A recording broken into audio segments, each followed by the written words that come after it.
Hey everybody, Kim here with Tabletop Rebellion with our segment of What's New, and I am thrilled to be joined by Mr. Andy Logan tonight, who is going to show us one of the coolest looking games that I have seen so far this year, maybe even longer than a year, the Shivers.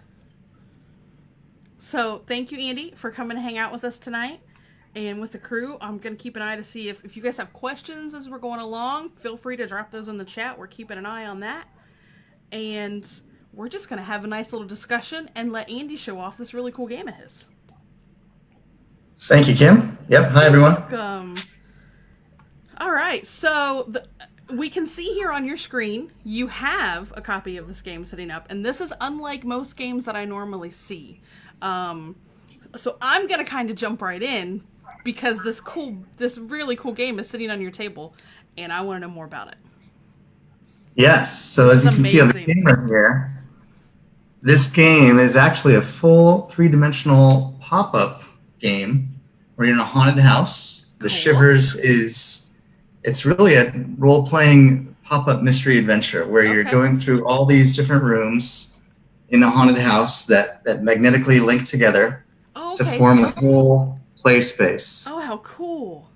So instead of moving your meeple around a flat board with artwork on it, you're moving your character, your standee, through a 3D environment, looking for clues and opening little doors and finding little hidden items tucked behind things. Wow! It's a three-dimensional mystery, and we're coming to Kickstarter July 14th, so very, very shortly. Very shortly, so I'm sure you guys have been very busy preparing for that. So I guess now that we've seen this, so let's take a step back. And I guess, I've never seen a game like this. I mean, we've all seen, haunted house themed games, things like that. But where did this idea come to take it that next step to create this 3D environment? Yeah, great question. We decided to start playing games with our young family, our daughters, who are, at the time they were 5, and I wanted to play a game with them that was really kind of mysterious and spooky and haunted and magical. Because I remember as a kid playing D&D when I was, not really playing, just watching it be played by my big brother and his friends. And just remembering this really magical, mystical feeling I would get. So I looked for some games out there that might fit the bill for my young family, and I was gravitating towards Betrayal at House on the Hill, which I think the cover art really just pulled me in. It's got this spooky mansion and little figures and modular little tiles. So I got a few pages of the rules, and I decided this is probably too complex for our family. Sure. So it sat on the shelf for a while until our kids pulled it down one day, and they just started playing with all the components, making random haunted houses with the tiles, and then they added little, they put a My Little Pony in there and moved it around as like it was a character, and I just started creating some on-the-fly adventures for them in this flat tile haunted house using the Betrayal pieces. But the more I thought about it, the more I thought bigger and more three-dimensional would be a lot more interesting. So I got into pop-ups, and I started to think, can we make a three-dimensional pop-up modular tile system there where they all link together like Betrayal, but they're much more three-dimensional and visually rich to create a whole play space. So that was really the seed of the idea. And then it was just, tackling it and building prototypes and play testing and artwork. And so that was kind of the seed, though, but it all has been, moving from that point. Yeah, and I love that you make this approachable for a whole family. Like that, I think that's really awesome. Because you're right, a lot of those games are maybe too complex for younger players. But this seems like, just looking at it, seems very welcoming that, even younger kids are going to relate that to really cool, pop-up books that they had. I know I had a bunch. My nieces and nephews had a bunch. And so now it's this cool 3D world that they get to explore. So you mentioned that there's like little secrets tucked in there. Now, are those already is that something that you do during like setup with the game, or? Yeah, there's if you can see in close up here. For example, there's a door. That's so Let me look over here. There's a little door here behind the piano that opens up. Oh, wow. And when I open it, you'll see in there is a clue. There's a fireplace poker in there. Okay, yeah. Wow. And in this one, there's a banana hiding in this drawer. Oh my gosh. So get my finger around it. There's a banana in there. Yep, I see it. But those are all actually printed on these story cards. So the unique thing about our system is the whole back wall lifts out like this. Whoa. Now all the artwork, you just flip it over, and all the artwork changes for a new episode. So all the banana's gone, cool. fireplace poker's gone, they're replaced by other clues, and all the picture frames and stuff, the outside window changes based on whatever adventure you're running at that time. And on the backside, so clever. Yeah, the backside clues change as well. So the storyteller's like a GM. They're narrating the game. And so they're reading these clues on the back, and those change depending on what your episode is. That's amazing. So they all have that capability. So here's the laboratory. And it has its own little story card as well. Wow. So when I open these doors, everything in there changes. That's amazing. I would have never thought of, I mean, like, that's just such an amazing idea. Thank you. And so then you don't have to worry about having all these individual pieces. Now you can change out the story pieces and still change out. Oh, that's really cool. That's right. The core game will come with 6 of these rooms, these pop-up rooms, and enough story cards for 8 episodes to play. So it's about an hour each. So it's about 8 hours of gameplay in the core game, and there'll be an expansion as well with more stories and more rooms. That's awesome. Yeah, because I feel like now that you have the rooms, you have this great base to create expansions for, more stories for, more rooms for. It's the library. Wow. And there's really a ton of great detail. The art is so wonderful. Yeah. So you can see here how the story cards change on that one. And I almost like whenever you say that the storyteller is kind of acting like a DM or a GM. So that's kind of cool. That it's kind of giving, it's opening the door to, if you like this sort of thing, then maybe your next step is to get into a D&D, or if younger kids to get used to this and then move into playing D&D. Yeah, a lot of people tell us who play this game, it feels a lot like a light D&D intro kind of role playing, and which is very true. It only takes an hour to play an episode, not a whole weekend or 6 months. Sure, yeah. Just played an hour an episode last night. I understand. Yeah, which is a barrier for some people to even get into. Yeah. So this is much more bite-sized. But the way we're structuring our episodes is there's a broader narrative that's unfolding over the course of all the episodes. Wow. So now, I know you mentioned the Kickstarter is launching. It's next week, so everybody has a little bit of time to get prepared, and then they're going to want to go back this for sure. What are you looking at? Like, so what's your price point going to be? Do you have some stretch goals, that sort of thing? Yeah, for the core game, you're going to get 6 rooms, and here's a few new rooms I just got today from our creative team. Cool. The kitchen. Gosh. And here's the basement. That's amazing. You'll get 6 of these rooms, 8 stories, 6 playable Shivers characters with their own character cards that you use to write inventory, and it has some attributes about them. And magnifying glass and dry erase marker. There's a dice as well, a custom dice that we'll talk about in a bit. Yeah. And that's all at $65 wow. on Kickstarter. Really? Yes. That's A outstanding. low price of It $65. really is, though. Like, I mean, for that level of components and to have that much storytelling in it, I would have absolutely expected, like, Yeah, just to put it together. we hear that a lot. We want to make sure people can buy into this game and are excited to get the expansions, which will come later for about $20 an expansion. Yeah, So that's the target, 65. that's super Uh, affordable. there'll be an Kickstarter exclusive expansion for 95. So that includes the Cool. first expansion.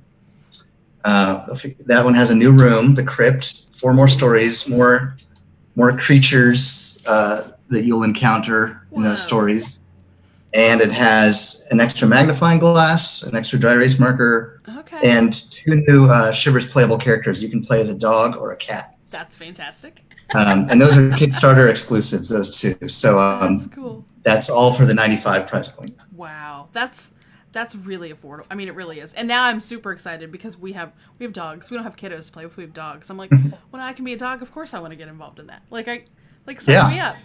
So, oh man, I'm really, again, like I said, I haven't seen a game like this before. I don't think very many people could say that they've seen a game like this before with this really cool 3D. Yeah, pop-ups are new to the game world. Yeah. Yeah, but it looks like you guys have done a really, really good job. So, I guess, I don't know, I don't want to give away too much story stuff, but you want to kind of walk us through. I know you said you have the dice to talk about. So, if you want to kind of share, if I were to walk up to you in a booth at those convention things we used PAX to go East, to. yeah. That seems like a long time ago. It really does feel like a long time ago since I was at a convention. It's only been a year. I mean, but man, I certainly miss them this year. But I do. Yeah, absolutely. So a typical episode, you would need one player as the storyteller, and it's best if they're probably like 14 or over because they need to be able to read and improvise. There's 2 to 4 players on the opposite side, playing as characters in the game as the actual adventurers. 2 to 4 players there. 1 person's a storyteller. The storyteller would first set up all the rooms, so make sure all the rooms are set to the right story. Yeah. There's a color coding system on the back that tells you they're all set to green. Okay, green is good. So they're all going to agree with each other now. That's super helpful. That is a very nice detail just to add, because even if it were numbers, you'd mix it up. That's so much nicer. So here it says episode 1, Flight of the Bumblebee, and it's green, and now I'll make sure they have that. So for easy setup there.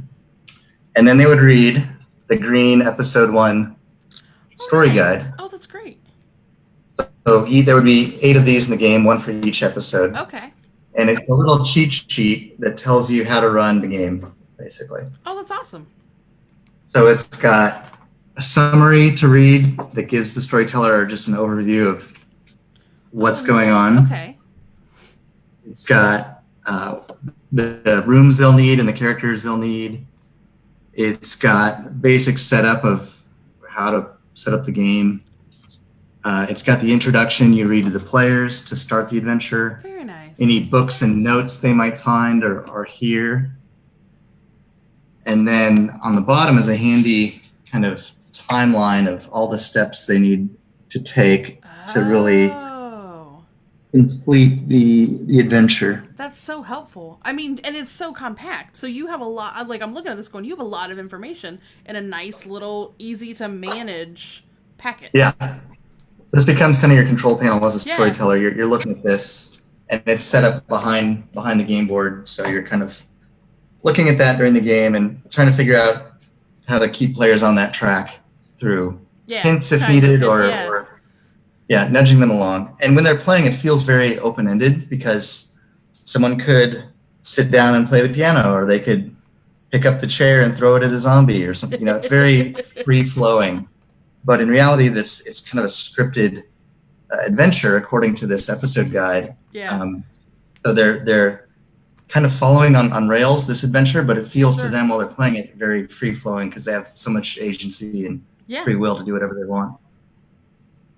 That's and that's really cool because again, that's you it's usually I don't have so much open world opportunity in most board game type stuff. I still have to, go from this tile to the next tile and wait on the zombie to come attack me or that sort of thing. Right. And then each player would take a turn. So we would just go one player to the next. They can each do one action on their turn. Okay. That's like 5 seconds of activity. So it could be, I'm going to pick up the note and read it. Or I'm going to reach into the fire and grab that dagger in the flames. Or I'm going to throw the vase at the skeleton. Those are all one action. Okay. So that's what you can do on your turn is one action, basically. So it keeps things moving pretty quickly. So then you don't get lost in somebody's long, elaborate sort of, I'm going to do this and this and this. Pontification. Yeah, right. Exactly. And then if there's actions that are a little undetermined, like I'm going to try to throw this object at the giant snake and see what happens. This dice helps decide outcomes. So occasionally this will be used. It works. It kind of works. It doesn't work. And it backfires. Oh, cool.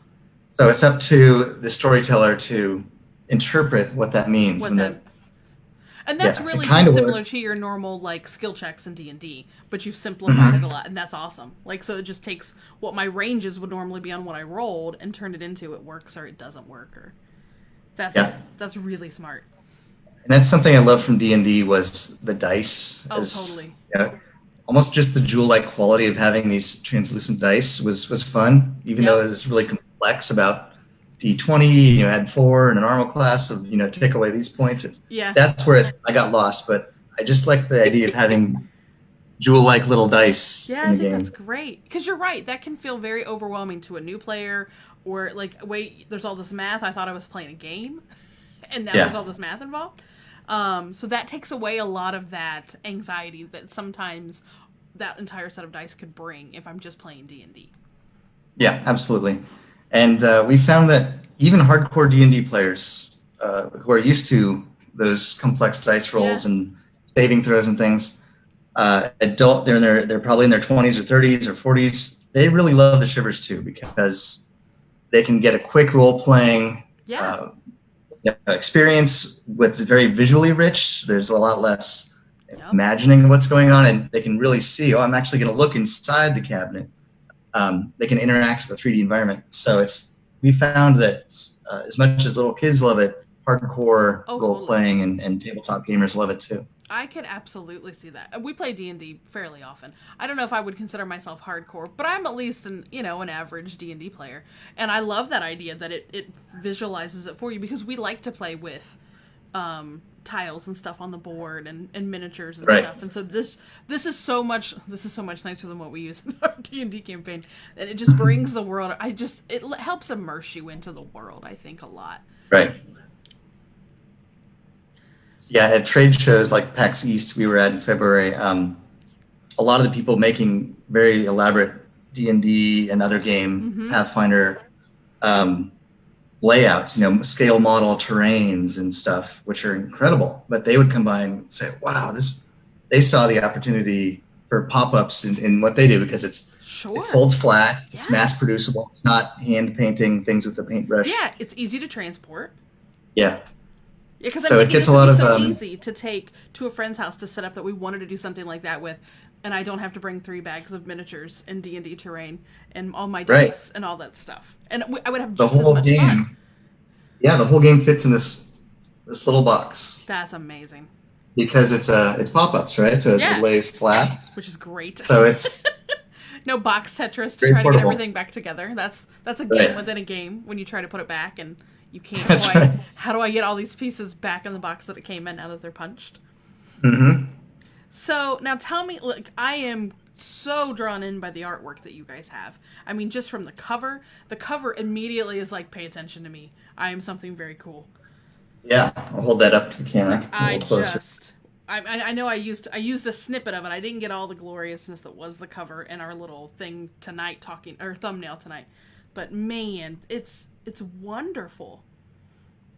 Yeah, we are fortunate enough to be working with a great artist named Bill Tiller. Okay. I first experienced his artwork in the 90s playing computer games like Curse of Monkey Island, which is a great LucasArts game, Okay. kind of a point and click graphic adventure. And as I started developing the Shivers, I was thinking, who could really bring this to life in terms of the visual style? And he was my first choice. I reached out to him. He was interested. He's in California here where I'm at. Oh, that's great. And we met up, and he's been on board ever since, cranking out all these different visuals and the characters as well, the monsters. So he's really in the cover. Yeah. He's really helping establish the style of the Shivers world. And it's I think I agree, that artwork is outstanding, because it really is. Not only is the game unique, I feel like the artwork is somewhat unique to it as well, and just really sets the theme. Yeah. You can just kind of appreciate so many cool pieces, so much detail in each one of those that you've kind of held up. Yeah. And it just adds just that much more to it. Yeah, and he's a true master because his background is actually video game illustration. Sure. So PC games, things like that. Yeah. He's used to mapping textures onto flat surfaces for texture mapping. And so when I explained the pop-up process to him of how there's going to be die lines and they're punched out and they're assembled by hand into these 3D forms, he was like, oh, that's just how I do texture mapping, where you're painting flat textures onto surfaces. So it's been really kind of analogous to what he's already been doing. Yeah, I was gonna say, that seems like such a good, like, you guys just totally matched up on projects, like with him being, because I feel like that would be harder for, if an artist had never experienced that before, I could see that being harder to interpret. Absolutely. And he knows it's amazing. When you see these in real life, it looks like there's lights actually on. Yeah. Because of the way he glows things and casts shadows. Like, his table legs are casting shadows on the ground from the light of the lantern. So he knows how to project all those light planes so that when it's on your table, it looks like these are actually glowing. Oh yeah, and even with you holding it up, like that light, the light in the background looks like that is glowing, even with you holding it up on camera. And I hadn't until you pointed out. I was like, yes, there are like shadows of the table legs. It's so subtle, but it just pulls you right in. Yeah, absolutely. The fireplace is casting a glow over the whole carpet. Yeah. So it's he's a natural for this, really, and I'm really excited to see where he takes this whole platform into future expansions and things like that. So I guess, like, I know we covered a lot in what felt like a very short amount of time. So I mean, share with us that, what was, I know we kind of talked through the process some of developing the stories, but you say that you are developing more stories as expansions and things like that. Now, is that content that you're creating? The stories I've created are I've created 3 to 4 myself, and they're the ones we've been play testing and doing at trade shows, and some of those will probably be included in the game, but there's so many episodes. There's 8 with the core game, there's 4 with the expansion. Nice. That it looks like we're going to be working with a really top mystery horror writer. Ooh. We're still working on the final details, but we're going to bring her on to really give those stories another level of sophistication, and her work is amazing. And I'd love to share it when I can, but it's still kind of in negotiation. Okay. We won't ask for too many spoilers. Maybe once you and we have another team, another group of experienced writers doing the whole backstory. So the characters, the story of the Shivers world, what their tie is with the house, who was in the house, It's a whole universe we're building to make sure when we do the episodes that you're uncovering a deeper story there. Sure. Wow. I mean, just hearing you talk about the level of detail that you guys are really putting into this universe that you're building, like I'm sitting here thinking there's so much potential for so many more things to come from this. Like, wow. Right. To experience it here at the ground level, you're like, this is going to be something that you see lots of really cool expansions and more stories and absolutely. Is haunted houses and that sort of thing, is that a family theme that you guys all kind of like? exploring haunted houses, Halloween type stuff. I definitely love that spooky chills kind of feeling, and Yep. it seemed like a natural fit for this modular system where you're moving into discrete rooms from room to room. Yeah. It could easily be, a space station, and that's maybe something we want to tackle down the road, or dungeon, or I think all those things are open. Right now we're trying to focus on let's not get ahead of ourselves. Let's make the Shivers as great a game as we can. Let's make an amazing haunted house game, and then because this is really a platform for storytelling, we'll think about how to leverage this platform across other universes. Yeah. Now, when you're telling the stories, do the rooms, like, since clearly they're kind of modular, do each one of the stories kind of have things laid out differently? So maybe this time the kitchen's over here, the next time it's further down. Right. Yes, that's right. There'll be a little map. There'll be a map on the back, and it tells you you're going to use different rooms each time, and they'll be in different places each time. The house is always shifting and changing and moving, so it's never the same house when you go in it. Yeah. And even when you're in the same room, like, I've been in the library before. Well, not like this, because something changed in it using our story card system. So, we can change what's in the room based on the story card. So we're trying to make sure every episode is very different. The puzzles are different. The monsters are different you'll encounter. So it's always never just the same, find a key, open this, get the thing, put it there. It's like we really want some very emotional arcs in our stories that are always going to be different, and keep people excited and want to do, buy expansions. Yeah, absolutely. And that's cool that, like, this library is different from the library that you've explored in another story. That really keeps people interested. I completely agree with that. Right. And then another key part of our team is the paper engineer. So most people don't know this, but pop-ups are made by people called paper engineers, which is something I found out. That's that would be a cool title to have. Mm-hmm. So they know everything about how paper bends and folds and what types of paper to use and how to make things stronger, or, all these different mechanisms and motions you can not even conceive of, they can do. Yeah. But you see a lot of in new pop-up books. You buy like a Hogwarts book and you open it up and the castle just comes out. And so we've got a great paper engineer we've been partnering with, Renee Jablo. She's here in LA.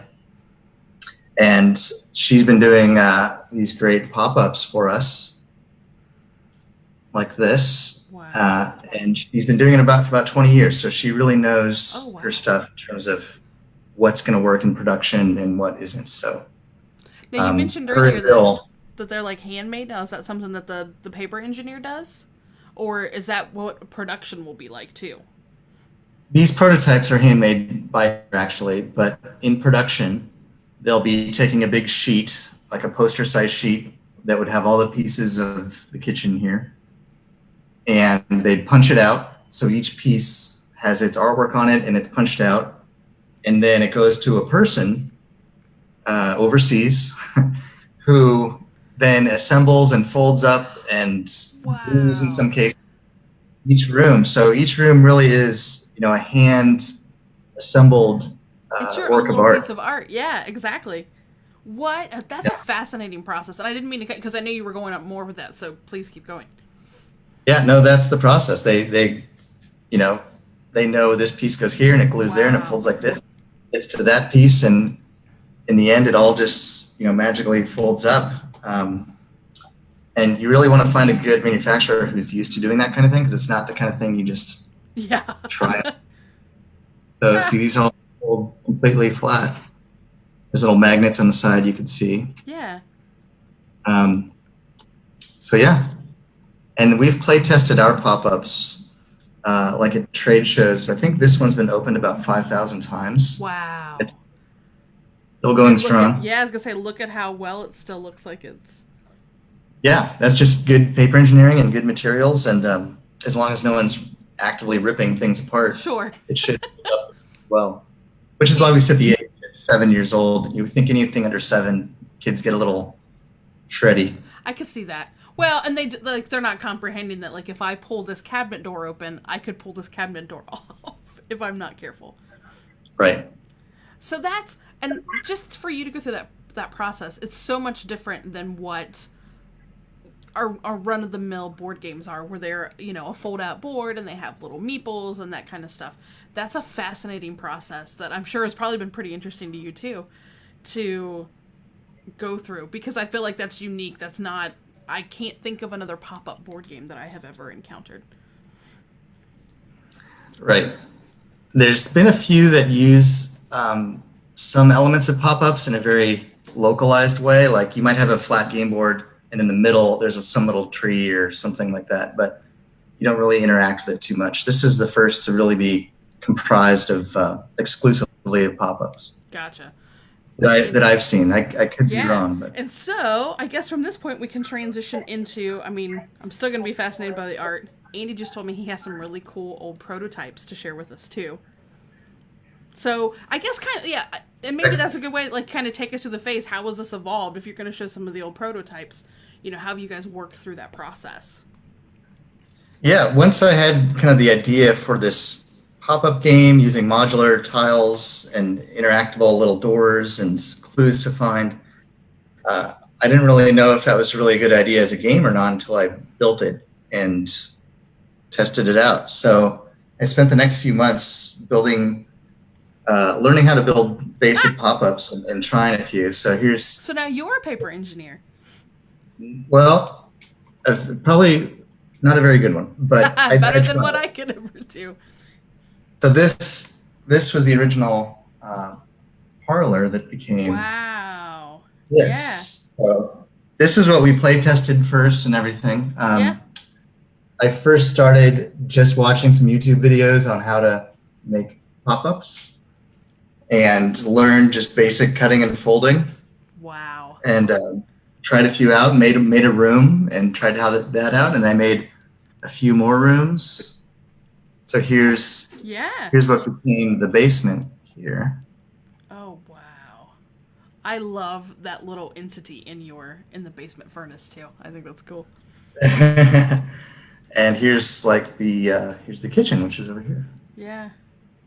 So I spent a few months learning pop-ups, and at some point I realized, okay, I've done as much as I can do. I'm not going to be a paper engineer.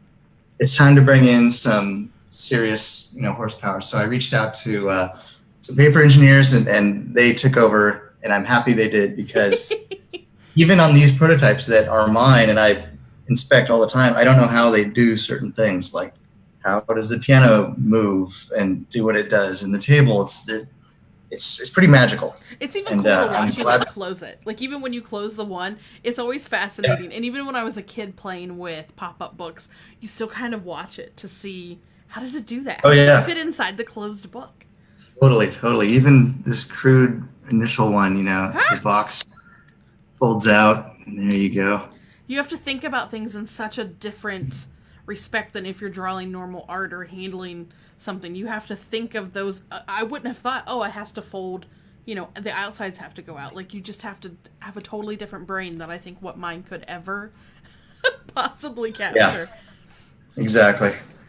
So that was part of the process, was making these and play testing them. I made about 9 of these rooms. Wow. And then figured out, okay, now I've got to actually write stories for them. So I've got to illustrate what's on these cards. You even had them in there. That's awesome. Yeah, so it's each little door and window has a little illustration. And then I've got to play test them, and so it was a whole process that I'm still in the middle of. It's just now I have much better looking prototypes to work with, and hundreds of play tests under our belt that validate our system and our stories. So I'm so impressed with how well they've stood up, like you said, to have been used so many times for demos. And I hope that's something that people take away from seeing videos like this, where we have a chance to see it, is at first glance you'd be like, I don't know how long that's going to withstand me playing it and opening it and closing it. And you've already done the Duracell bunny test on it, or Energizer bunny test on it, for sure. Yes, absolutely. There have been hundreds of play tests with these. thousands of opens and closes. Yeah. And yes, you can mangle them to the point they just won't fold anymore. And we will sell them. We'll sell. Hey, my dog ate the parlor. Okay, sell you a parlor on our website for a small price. That's awesome. But yeah, they are fairly robust if they're well engineered. Now, do they latch closed when you fold them? I forgot to ask that earlier when you were showing that. Or do they just fold closed and they kind of stack on top of each other? They should fold pretty much closed by the time you fold them. It's hard to get them to stay perfectly closed. We might sure, but once they're in the box, I'm sure they're staying pretty well closed. Yeah, we have explored like clips that like force them closed. We've looked at magnets that attach to the other magnets below, and it locks them closed. Yeah. A few ways to do it. They kind of naturally want to get mostly closed like this. Yeah, that makes sense. And then the thicker cardstock you use, like the more heavyweight, thicker paper, which is better for strength, it wants to close fully less likely than thinner stock does. That makes sense. But yeah, just for longevity's sake, I could see you. I mean, you want to use good quality paper. And has that been like a whole exploration of finding different types of paper that are the best for, they close the most, but yet still give you the best strength? We quoted for like getting our initial manufacturing quotes, like a medium paper, knowing that we might go a little lighter, a little heavier, until we're past Kickstarter and actually ready to share final artwork with them factories. That's when we'll fine tune the exact weight to get the dynamics we want. But that makes sense, because I'm sure there's prototypes so many are built kind of different weights, different even recycled paper versus like higher recycled content versus less can affect the bending durability. And then there's print finish quality and coatings that all affect things. So it's a whole thing we will be getting into. Luckily, we've got, again, great paper engineers who can I'm sure they shepherd us through. Yeah, exactly. Well, because, I didn't even think about that. So not only do I need it to bend and flex as needed, I also need it to hold the colors and the artwork very brilliantly. Like, that's a whole, I'm sure that's a whole other thing with paper. Because pretty paper for art is totally different than pretty paper for paper. Right. Wow. This is one of the coolest things, honestly, that I have ever seen. I'm so glad that we got a chance to, check it out with you. Thank you. Yeah, I'm sad that I did not get to come to PAX and see it in person, because that would have been awesome.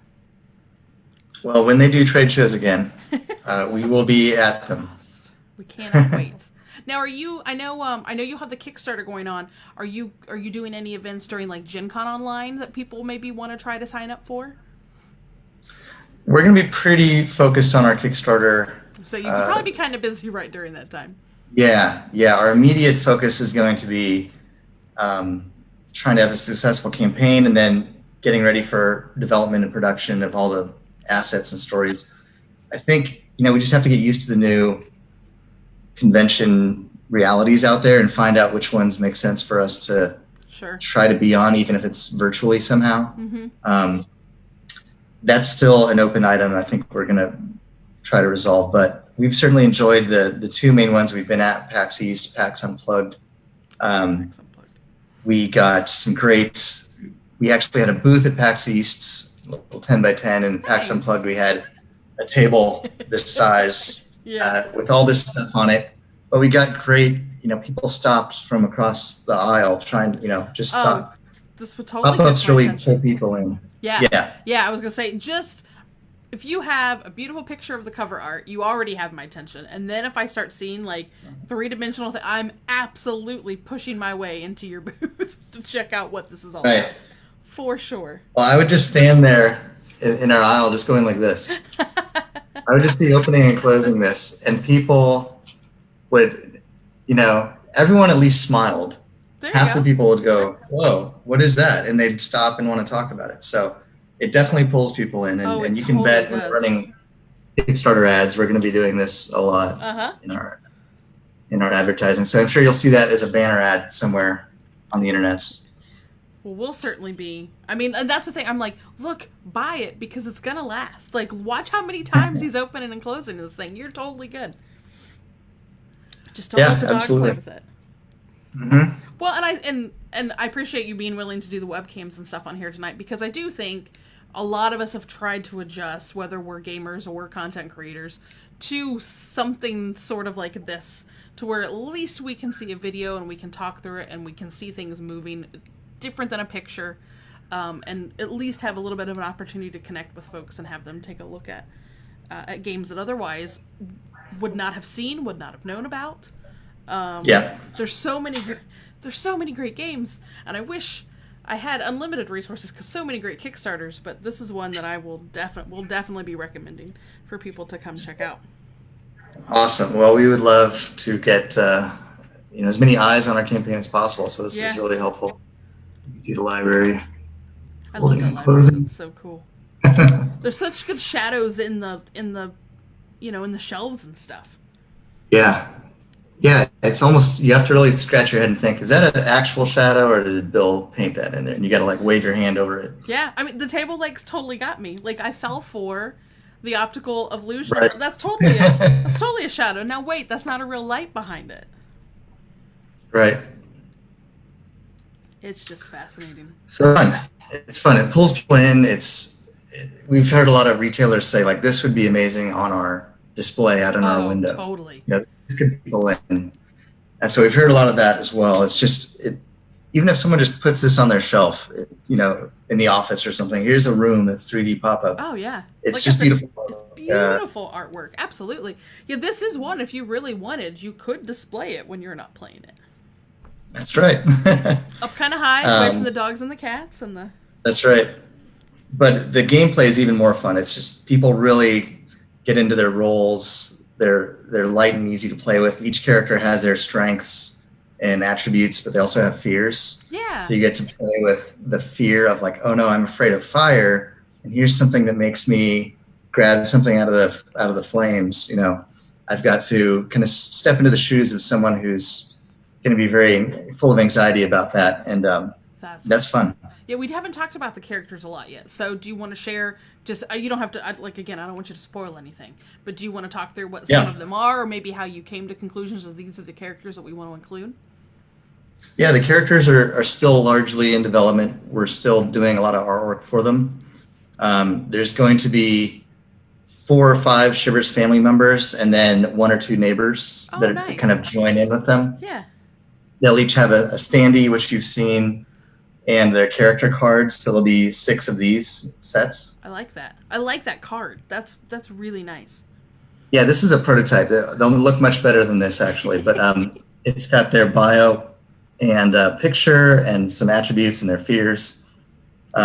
This is January, and their names and likenesses will likely change as we develop them further.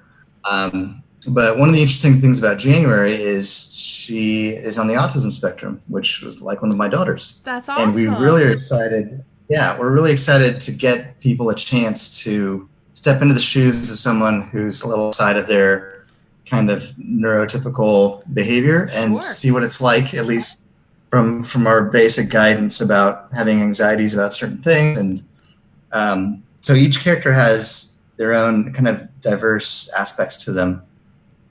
Some are younger, some are, under 10, some are teens, some are adults. Okay. So there's a wide cross section of ages, genders, and ethnicities as well. Yeah, so somebody should be able to play a character that they can kind of relate to or feel connected to, or be totally different for them to experience that. Like you said, that's really, really cool to include somebody like on and to have that opportunity to kind of understand what it's like for somebody with autism. Mm-hmm. That's awesome. That is very, very awesome. Now, how will you incorporate the dogs and the cats in that character? Yeah, well, that's a great point. So with each expansion we do, some of them will probably come with new Shivers characters you can play. So it'd come with a new character, maybe a neighbor moves in down the street, or there's a grandma comes over to visit, and you can play as that character now. The dog and the cat are just going to have their own standees and their own cards and their own strengths and fears. they're probably not going to be reading any of the books in the library. Makes sense. But they might be, sniffing out a clue in the corner. Yeah, you can get a cat to climb up kind of high, where somewhere knock something, as cats do, knock something off of a high place. Absolutely.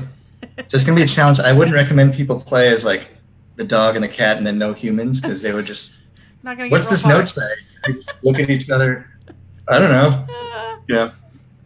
That would be a difficulty level. That could be like extra hard mode to try to solve. First, learn to read.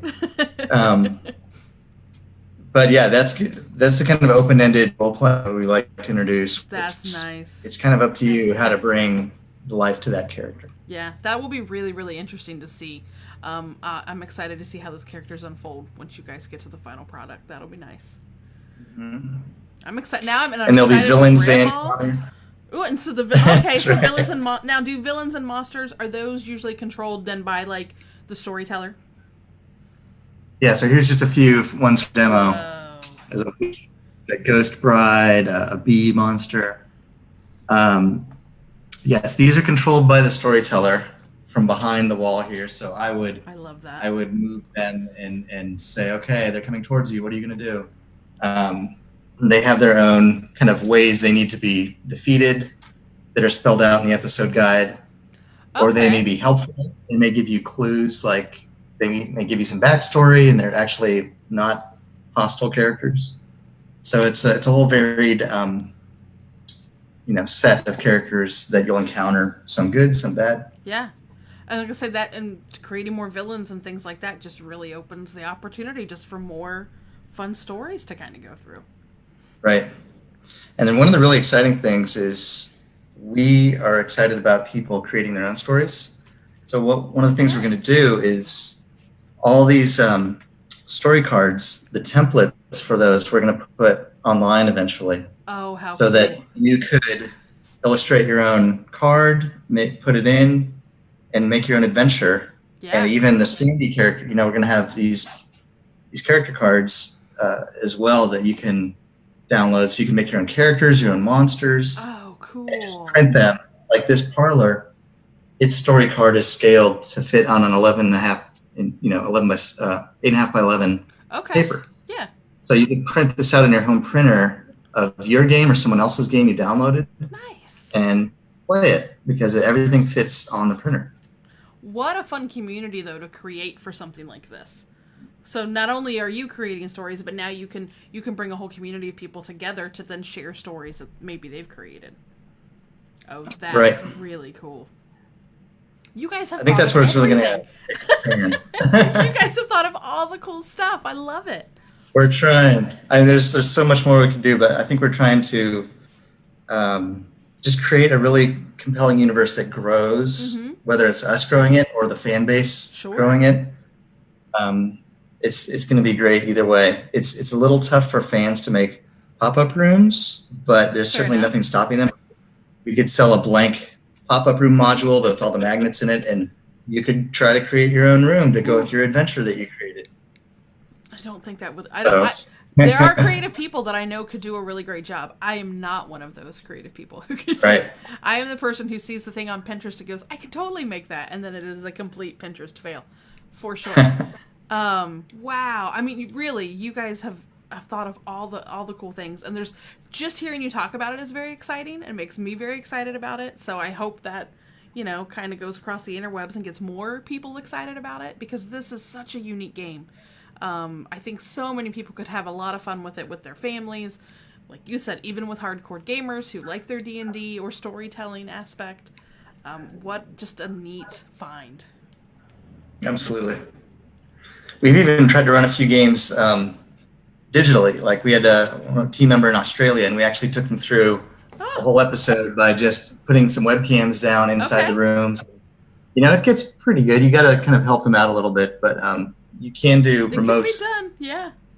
As well. Yeah, since we don't know how long some social distancing stuffing, but even you holding it up, I'm able to see a lot of the stuff. You're right. You absolutely can do this through some clever webcams.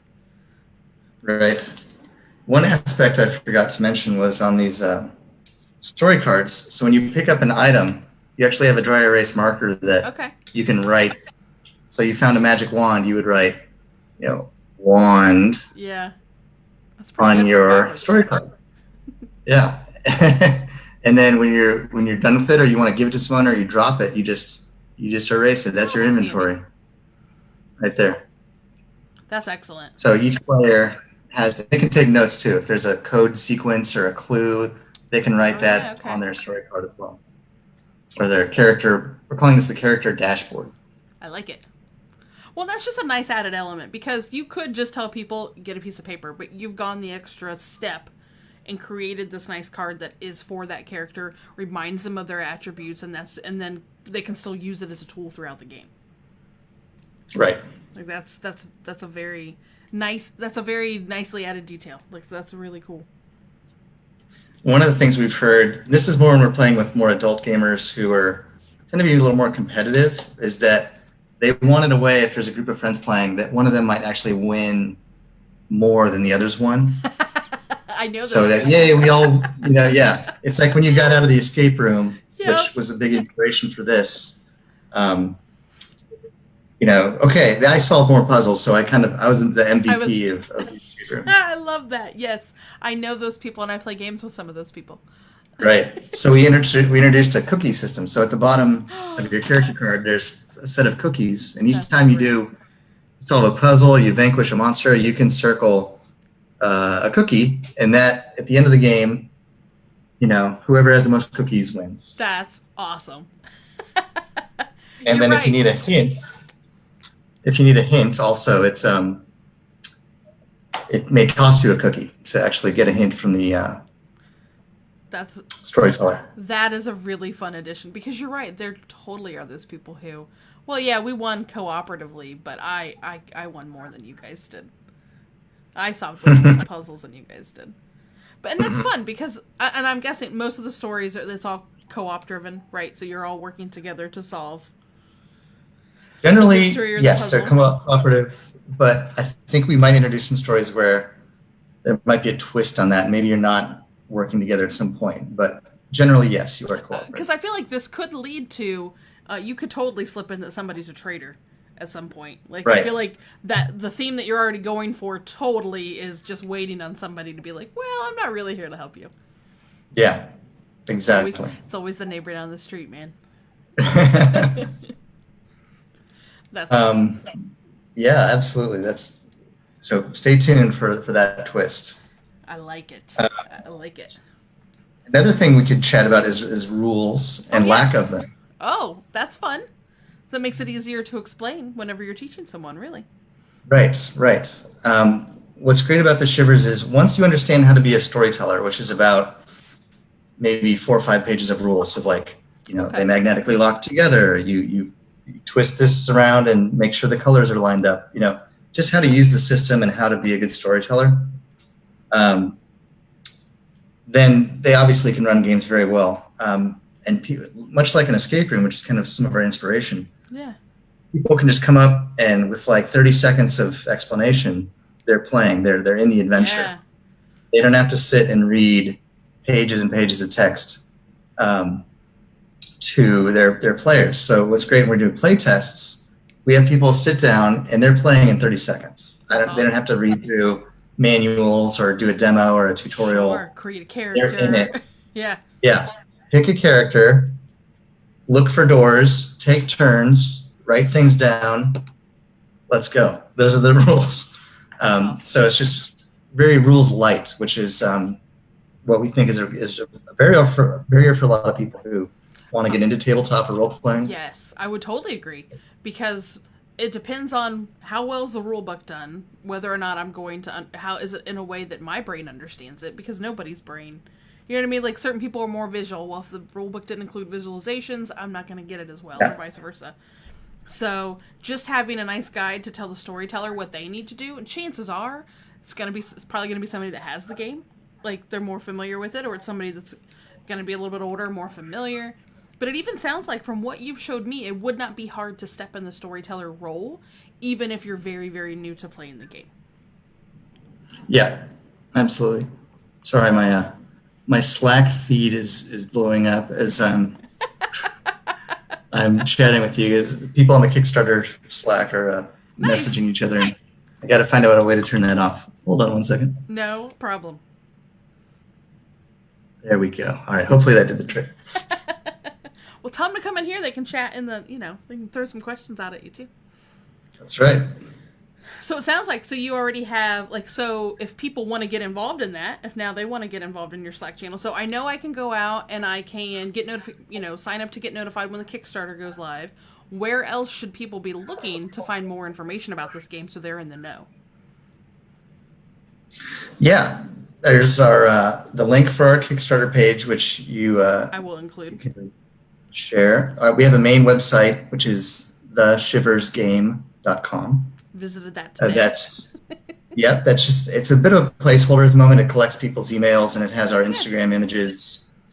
All our social media handles are at the Shivers Game. So Twitter, Facebook, Instagram. We're also on Board Game Geek at the Shivers. And on that, you can see a lot of the back imagery of previous prototypes. And there's some play tests on their video and a little more backstory for the BGG crowd. And there's been a few good reviews and things like that online. We made Dice Tower's top 20 for 2020 game list. So there's been some good PR out there. Yeah. Yeah, I can totally see why. I mean, I'm glad that they recognize that they see way more games than what we do. So, I know there's no way that they've seen anything like this. I just don't. I don't think so. I haven't. If I'm wrong and you have, then you can message me directly and tell me that I'm wrong, and it's okay. But I can take it. But that's that's cool. And I think, and I'm sure you have plenty more reviews and stuff that people will be able to catch and see once the Kickstarter is live. It's a little bit harder. I can imagine that this is not the type of game that you can just send prototypes out to people to necessarily, if it takes that much work to create one, I would hang on to a lot of them. That's been the biggest challenge is we only have 2 prototypes of the rooms, and they're a bit dear to send out, and we're not sure how they're going to be treated en route and in transit. And so we have sent them out to some reviewers a couple times, but I think until we have a better set of units to hand out, it'll probably be more virtual for now. That's okay. Because like I said, I really think that you can still get a really good feel for the game, seeing you moving it and handling the pieces and stuff like that. I mean, you're being as careful as somebody should be with something like that, but it's not, like an infant that it's got some stability to it, which is really cool. Right. So I hope everybody, like I said, tell everybody again what date the Kickstarter is. July 14th. It's coming super quick. It's about a week. And how are you guys feeling so far? Not too stressed out about it yet? Pretty stressed. This is my first Kickstarter. My wife is our director of marketing, Heather. Nice. She's been at my side on all the trade show booths, and awesome. She handles all our community outreach and social media, and she's been absolutely instrumental in. It's one thing to have a good idea, but to get it out there and get people to notice it is a whole other part of the equation, and she's been incredible at that. So a lot of people in their corresponding are probably talking to my wife, Heather. Yeah, I would say I've on had social a couple media. Emails. Yeah, she's been super wonderful, and I agree. I tend to do stuff on the channel with my husband. It is very nice to be in something now. What you're into versus what my content creation is. You're in something much deeper than what we're in with content creation. But it's nice to have that partner by your side, just in the trenches with you to kind of get through everything. Yeah, it's definitely been a team effort, and when you're in a new city and it's a huge convention and there's a mob of people, it's great to have someone who you can lean on by your side and who knows. There's a friendly face over there, and if you're most of the time you kind of balance each other out. If one's freaking out, the other one's a little more subdued. So yeah, absolutely. So right now we're both freaking out a bit, but she's maybe a little less so. Yeah. Well, I mean, I can tell you, you have an amazing product. I hope that people see that whenever they see the Kickstarter. We've already talked about what an amazing price point it is to get into the base game. This is not this is a very affordable, really cool, considering how cool it is. I totally would have expected you to come back and tell me a higher price point. to get into this than what you did. $65 for the base game to start, only $95 to get the expansions. That's outstanding, considering you have handmade pieces of art that are in that box. Right. I mean, they really are. So I think you guys have an incredible product, and I wish you so much success with your Kickstarter coming up.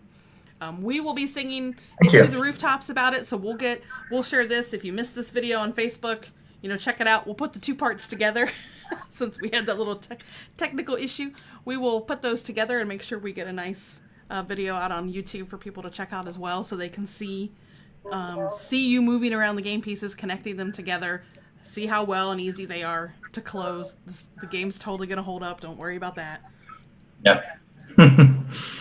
So is there Thank you, Kim. Well, it's been fun for me. This has been a blast. I really appreciate you taking the time. I know time zone stuff can be fun when you're across the country from each other. So thank you for being flexible with your time, because I'm sure you guys are probably ready for dinner at this point. Is there anything else before kids are putting kids to bedtime? Yeah, that one too. Is there anything else? One last thing, if anybody needs to, we've told them where to find the Kickstarter. We'll include a link to. We're going to share it out on the page as soon as you guys are live, so people can find you very easily. In the meantime, like you said, theshiversgame.com, they can find stuff, or they can find you all over social media. Anything else I missed that you want to make sure people know before we say goodnight? Tell your friends, July 14th, the Shivers on Kickstarter. I'm so excited for you guys. I wish you the best of luck with this. Thank you so much. All Thanks, right. Kim. Thank you. Have a great night.